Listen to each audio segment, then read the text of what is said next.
পাহাড়ের না অদ্ভুত এক মায়া আছে। এমনই সে মায়া যে সে মায়ার টানে হাজার হাজার কিলোমিটার পথ অনায়াসে পাড়ি দেওয়া যায়। সে মায়ার টানে 7 সমুদ্র 13 নদী পর্যন্ত অবলীলায় পার করে ফেলা যায়। সে মায়ার টানে দুর্গম পাথুরে রাস্তাও কি সহজে হেঁটে ফেলা যায়।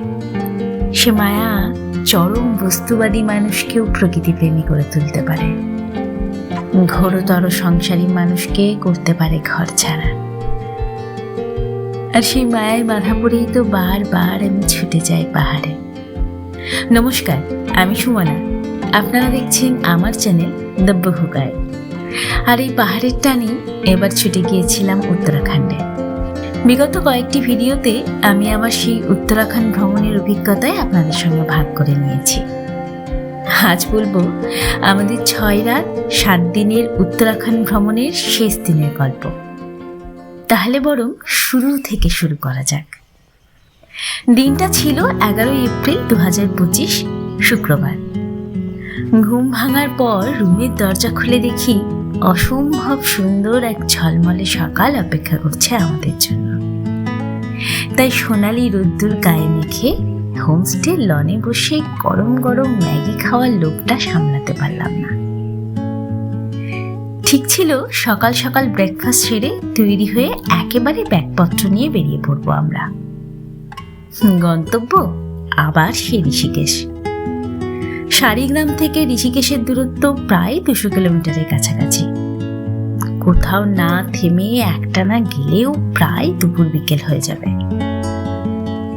তবু সবকিছু গুছিয়ে রওনা দিতে দিতে প্রায় 9টা বেজে গেল।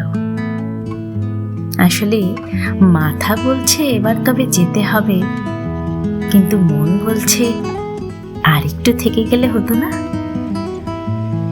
আর এই মাথা আর মনের দ্বন্দ্ব কাটিয়ে এমন ছবির মতো সুন্দর জায়গা ছেড়ে বেরোতে বেরোতে স্বাভাবিকভাবে একটু দেরি হয়ে গেল।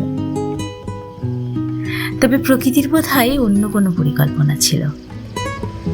তাই গাড়ি কিছুটা এগোতে না এগোতেই পথ আটকে দাঁড়ালো ঝকঝকে নীল আকাশ আর তুষার শুভ্র পর্বতশৃঙ্গ। নন্দাদেবী, ত্রিশূল, কেদারনাথ, দ্রোণগিরি সহ হিমালয়ের অনেকগুলি শৃঙ্গ তখন জলজল করছে চোখের সামনে। আর এই সব কিছুকে জড়িয়ে রেখেছে সবুজের চাদর। আহা, কি অপূর্ব সে দৃশ্য! যেন কোনো শিল্পীর নিপুণ হাতে আঁকা ছবি। তারপরেই মনে পড়ল দেবভূমিতে দাঁড়িয়ে রয়েছি, আর ঈশ্বরের থেকে বড় শিল্পী আর কেই বা আছে। যাই হোক, বেশ কিছুক্ষণ সেই নয়নাভিরাম দৃশ্যপটের আস্বাদ নিয়ে এক রাশ মুগ্ধতা সঙ্গে নিয়ে আবার চলতে শুরু করলাম আমরা।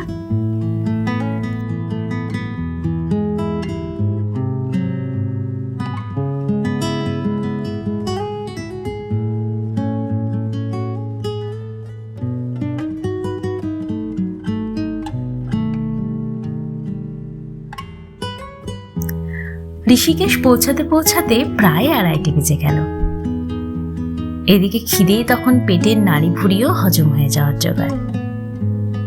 তাই একটা ভালো দেখে ননভেজ রেস্তোরাঁ দেখে বাটার চিকেন, জিরা রাইস আর রায়তা দিয়ে জমিয়ে লাঞ্চ করলাম।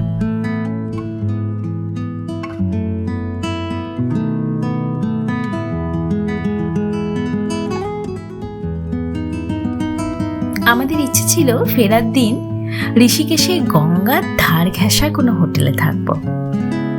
সে মতো হোটেল আগে থেকেই বুক করা ছিল। GMVN Ganga resort. মূল শহরের থেকে একটু বাইরের দিকে গঙ্গার তীরে অবস্থিত এই রিসর্টটি।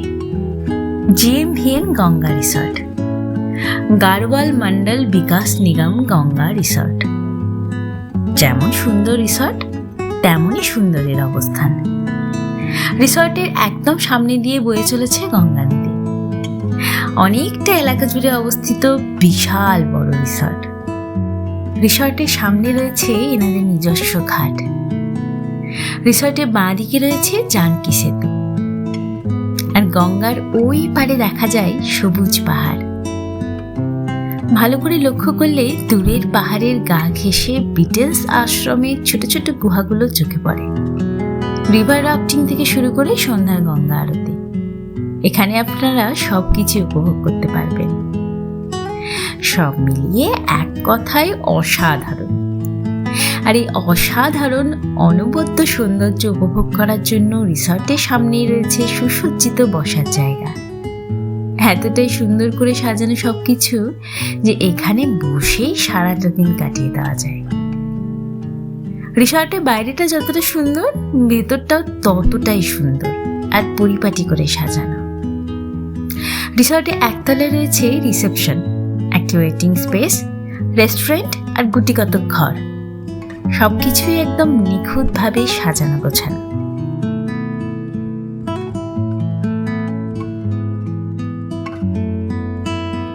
আমরা অনলাইনে এনাদের নিজস্ব সাইট থেকে বুকিং করেছিলাম, তাই আমরা দোতলায় একটি ব্যালকনিযুক্ত রুম নিয়েছি।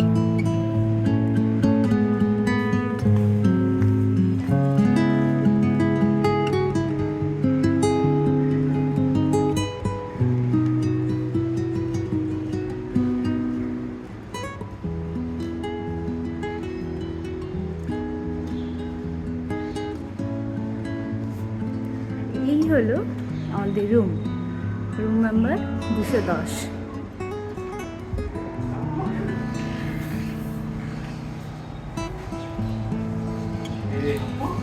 হ্যালো, অসাধারণ রুম। কৃষি তো খুব মজা পেয়েছে। এখানে একটা বেড আছে, এদিকে আছে বিশাল বড় একটা কাবার্ড, এদিকে আছে টিভি, ব্যাগ রাখার জায়গা, আয়না, টি ব্যাগ, ইলেকট্রিক কেটলি, এসিও আছে কারণ এখানে বেশ গরম আছে। এখানে আছে দুটো বসার চেয়ার, আর যেটা সব থেকে ভালো, এই যে ব্যালকনি থেকে বসেই পুরো গঙ্গার ভিউ। এই যে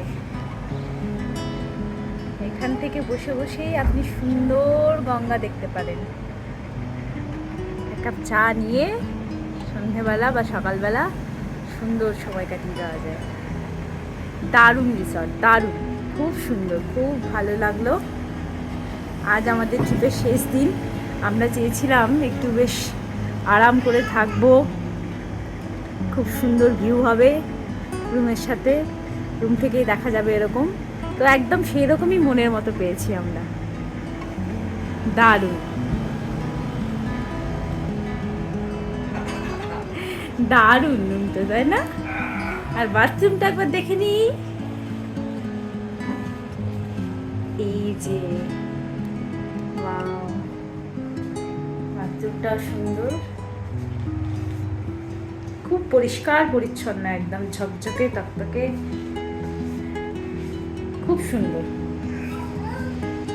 তো আমরা এবার রেস্ট করি। ফ্রেশ হয়ে একটু বিশ্রাম নিয়ে সন্ধে নাগাদ একটু বাইরে বেরোলাম। ইচ্ছে গঙ্গার ঘাটে গিয়ে বসবো, সন্ধ্যা আরতি দেখব। সত্যি বলতে কি, এই কয়েকদিনের ঘোরাঘুরির ধকলে আমরা এতটাই ক্লান্ত ছিলাম যে আর কোথাও যাওয়ার ইচ্ছে হচ্ছিল না। ইচ্ছে করছিল গঙ্গার ঘাটে চুপচাপ বসে থাকবো, পাহাড়ের গা বেয়ে ধীর পায়ে সন্ধে নামা দেখব। সন্ধ্যের আজ পোহাতে পোহাতে আর গঙ্গার এই অবিশ্রান্ত গতিতে বয়ে চলার শব্দ শুনতে শুনতে শরীর মন দুই জুড়বে।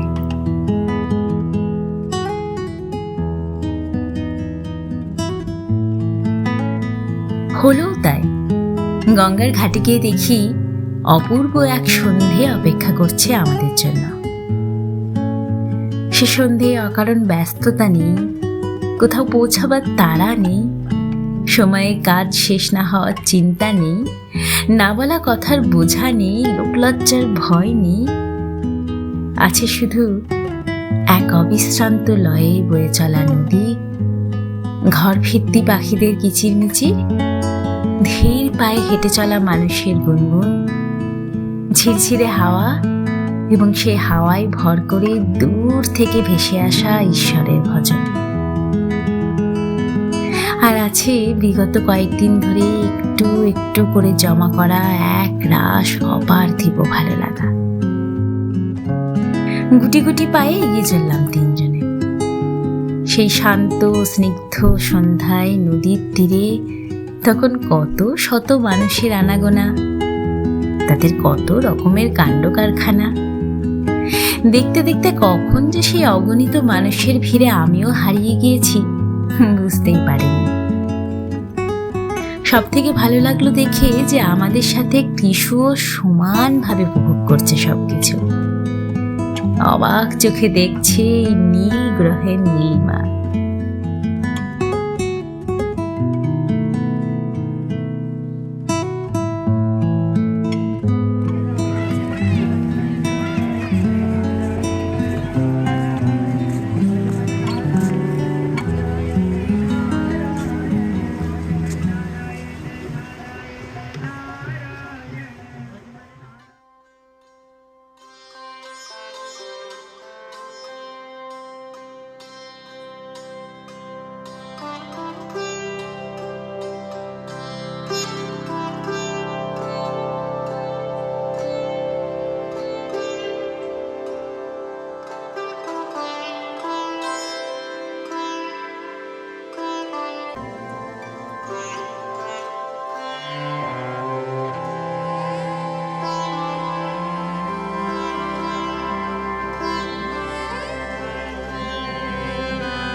আরো কিছুটা পরে শুরু হলো সন্ধ্যা আরতি।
সে এক অনবদ্য অনুভূতি।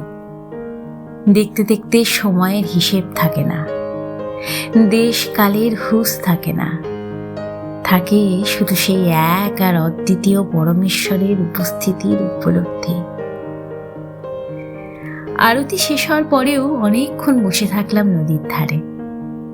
নদী সংলগ্ন পাহাড় আর রাস্তাগুলোই তখন জোনাকির মতো একটু একটু করে ফুটে উঠছে বিন্দু বিন্দু আলো। আলোকসজ্জায় সেজে উঠছে জানকী সেতুও। আর এই সব কিছুকে আরো অনির্বচনীয় করে তুলেছে নদীর গা ছুঁয়ে বয়ে চলা মিঠে হাওয়া। আহা, কি অপূর্ব এক সন্ধে! মনে হচ্ছে সন্ধে অনন্তকাল স্থায়ী হোক।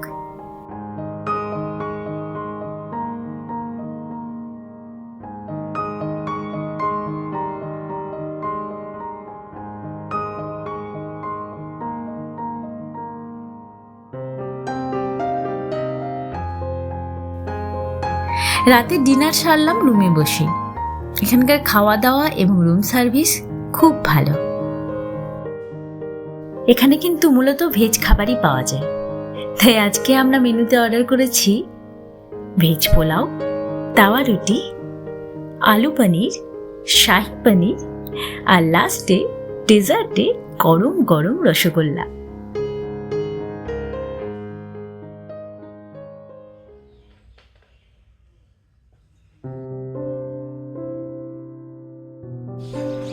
পরদিন অর্থাৎ 12ই এপ্রিল আমাদের ফেরা।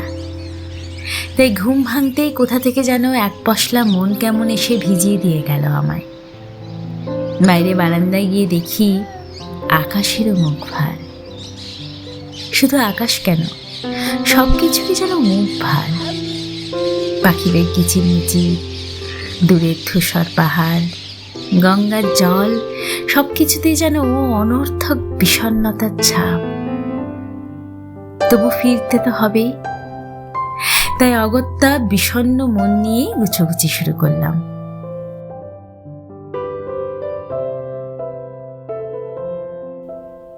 আড়াইটের সময় দেরাদুন এয়ারপোর্ট থেকে আমাদের ফ্লাইট।